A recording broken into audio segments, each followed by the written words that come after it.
にちは、ミニマリストまゆかです。このチャンネルでは新社会人ミニマリストがミニマルライフと節約生活を発信しています。今回の動画ではミニマリストになると節約ができるのかについてお話ししていきます。最後まで見てもらえると嬉しいです。まず結論から言うんですが、ミニマリストだと節約できるのかということの答えに関しては、ミニマリストだからといって節約できるわけではないというのが答えです。節約できるかできないかはその人次第で、ミニマリストという全体の中で見ても節約できるできないは分かれています。ではなぜミニマリストだからといって節約できるかどうかが分からないのかというのを次に説明していきます。はじめに前提として覚えておいてほしいことが一つあるんですけど、ミニマリストは自分の何か大切な重要なこと以外の要素を削ることによって重要なことを目立たせるという考え方です。つまりこの自分の大事なこと、重要なこと以外のエネルギーを削ることによってこの一つのことに使うエネルギーを増やしていこうっていう考え方です。なので節約できるかどうかはその人にとっての大事なこと、重要なことがお金がかかるのかかからないのかということにかかってきます。まず最初にミニマリストになって節約ができた例を紹介します。私が例なんですけど、私の場合は生活費が1月で5万円です。5万円で生活しても特に苦痛はなくて、むしろ人生を楽しむことができています。それは私の大事にしたいことはお金がかからないことだからです。私の人生で一番大事にしたいなって思っていることは、以前節約する理由の動画でもお伝えしたように、大きい成功とかではなくって日常の小さな幸せを感じられることです。この小さな幸せは日々のご飯が美味しい、よく眠れた、そういうことです。なので全くお金がかかりません。また私の現在の趣味、大事なこととはちょっと違うんですけど、趣味も似たようなことだと思うんで紹介させていただきますね。私の趣味はラーメンとテニスが今のメインの趣味になっています。ラーメンに関しては、自分のお店を持ちたい、最高の味を作り出したいという場合だったらすごいお金がかかると思うんですけど、そういうわけではなくって、ちょっと美味しいお店を探してそこに行って食べて、美味しかったっていう風になれば満足という感じなので、あんまりお金はかかりません。またテニスに関しても一流プレイヤーを目指してもう毎日練習を繰り返すとかそういうわけではなくって、週に1回程度のペースで近所の公園で運動できればそれで十分というふうに思っています。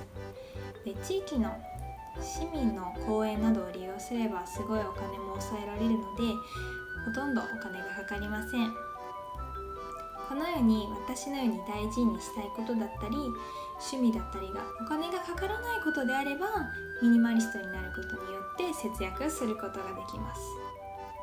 次に逆にミニマリストになったことによってお金がかかる人の例を紹介します。例えば大事にしたいことが最上級のもので包まれた生活をすることとかな人ですね。ちょっとこれは大げさなんですけど、ご飯も超一流シェフの作ったご飯じゃないと食べないとか、あとは絶対に世界一周するときにファーストクラスとか、そういうより上のものを目指していこうっていう、そういうものだけで包まれた生活をしたいとか、そういうこだわりのポイントがお金がかかるもの、そういうところをこだわるっていう風なミニマリストの場合は節約ができません。食費は恐ろしいことになりますし、家も大きいところがいいとなったら家賃も恐ろしいことになりますよね。このように自分の大事にしたいことのためにお金が必要となってくる人は節約ができなくなります。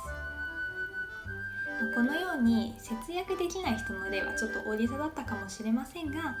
ミニマリストになっても節約できるできないが分かれるわけです。だからといって節約をしたいと思った時に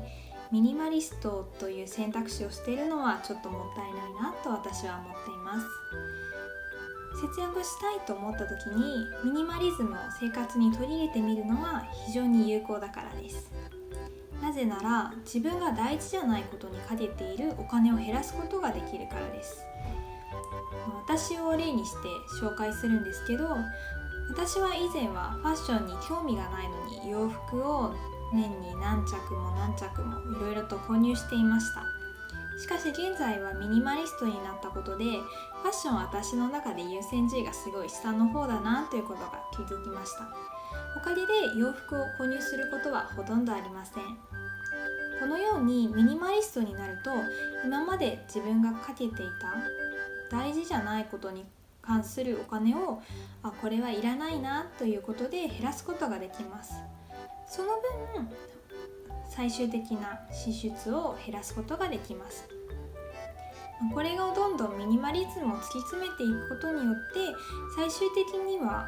そのさっき言ったもっと上の暮らしがしたいとかそういうことを大事にしていくとなったらお金がすごいかかってきますけど、その最上級のためにお金をかけるのかやっぱりそうじゃないのかというふうなのを考えることもできますし、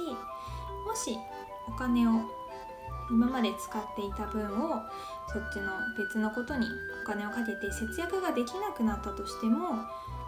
人生の幸福度は自分の大事じゃないことから大事なことにお金を使っていることによってすごい上がるんじゃないかなと思います。はい、ということで今回はミニマリストになると節約ができるのかをテーマにお話をしていきました。ミニマリストになったからといって節約ができるわけではありません。でも生活の中にミニマリズムを取り入れると節約をしやすい環境ができたり自分の人生の幸福度を上げることにつながったりするので、ぜひ皆さんもミニマリズムという